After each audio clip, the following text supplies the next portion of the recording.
Both of these are ones that you take orally, and on the back is the maintenance phase amount. Nice rounded ones that go down quite easily.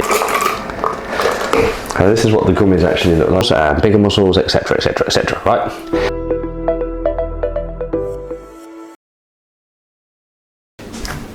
Alright guys, how's it going? Today we are talking about creatine supplements. Not about the entire supplements. We are here today to review one, the creatine micronized Creapure capsules, and two, the creatine gummies. Now, if you don't know what creatine is, it is possibly the next logical supplement after protein shakes. Everyone knows protein shakes. You don't have to be in the gym for long before people are telling you to take protein shakes to get more muscles, to take more protein, etc, etc. A little bit after that, someone will come along and say, do you take creatine? And you'll say, no, what's that? And before you know it, you've researched creatine and you're on creatine and you're benefiting from it. It is the next most researched supplement in the world. It's very safe. Today, like I said, we are reviewing just two products.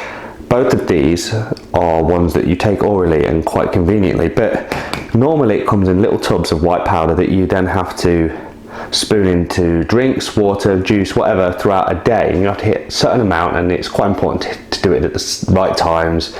But we're not talking about that particular delivery mechanism today. We're talking about ones that are convenient, ones that you can just pop the top off, take a couple, move on. Ones that you can put in your gym bag, ones that you don't need to mix or mess, they're just ready to go. And that's what we've got here. We've got two examples over these three tubs. So we're going to talk about one, then we're going to talk about the other. Now, before we get into telling you about either of these products, the general accepted way of taking creatine over time is to go through a loading phase, short window, and a maintenance phase, a long window. The idea is that when you take it in a loading phase, you saturate your muscles with phosphocreatine, and it just builds up and builds up and builds up until it can no longer hold anymore. If you consume any more at this point, it'll just go through you, complete waste. So for a very short period of time, you take quite a lot, about 25 grams a day. I know it sounds like a lot. And then after about 5 to 7 days, you stop doing that and you pull it right back to 3 to 5 grams. That allows the creatine levels to reduce over the period of maybe 3 or 4 weeks, and then you load again, and you try and make those loading phases coincide with the thing you're training for. So if it's a strength competition or an endurance competition, you load building up to those, so your creatine is at its highest at that point in time.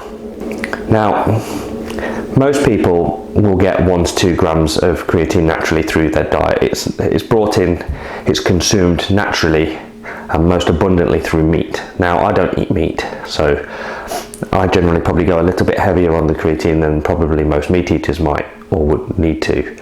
Now, the benefits of taking creatine are that basically fourfold. 1, it gives you bursts of energy. 2, during high intensity exercise, it assists at the top end. It gives you better strength at the top end as well, and it has proven to help people recover, their muscles recover faster after hard sessions. So inevitably, with all these 4 things being benefited, your muscles are being taxed harder, worked harder, recovering faster, so you inevitably gain more mass over time. Now, on the surface of it, they seem like a really good idea, but are they? Are they though? You couldn't necessarily replace the white powder with these products. Not effectively, not efficiently, and certainly not cost effectively, because the amount of creatine in these products is actually quite low. So 3 grams in these gummies takes 6 of these, right? So just 3 grams. A loading phase can be 20 to 25 grams a day. So mathematically, you're going to have to take about a third of this tub in a day. So that's only going to be 3 days worth. It's just really a lot to be getting down. Obviously, when you then drop to maintenance mode, 3 to 5 grams, these might suffice. But I think when you're sort of loading, you're saturating your muscles through that sort of week-long loading phase, you might want to lean back towards the powders, where it is just that much more cost effective. Same with these. These, you just gobble these down with your coffee in the morning. These you can just have in your pocket and gobble down anywhere. Both good products, but they're just not cost effective overall. You just need a powder and these. I think this is an accompaniment to the powdered product. You don't have one or the other. I don't think these are a replacement for the tubs of white powder, neither are these. They just don't provide mathematically enough creatine to get through, say, the loading phase, which is kind of the crux of the deal, because 20 to 25 grams is quite a lot. And to sort of make that happen through taking these pills, you'd have to be taking considerable pills, maybe 20 of these a day, to make the maths work. Obviously you only load for a week at a time, so it's not the end of the world, but I think you must have both products. You can't just have one or the other. Anyway, so creatine gummies and Creapure micronized creatine capsules. If you found this video useful, please give the channel a subscribe, and I will be making another review video soon. Alright, thank you for watching. Mata.